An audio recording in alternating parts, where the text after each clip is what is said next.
working at IBM, right? And it was like, it was being in an Asperger's convention. It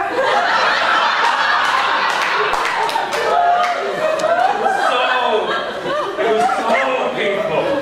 And I remember going there, and I wanted to go to the admissions office and say, tell me, what do you guys want from me? Because clearly I have no idea how to think for myself. I see people on the weekends going to Santa Cruz, and I didn't understand, why would you go to Santa Cruz with your wife?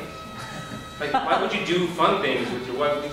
That means you have to spend more time together. What do I want to do? What are the sounds of my dreams? I mean, for me now, it's like, I want to be able to walk into a Bed Bath & Beyond and not need the 20% off coupon.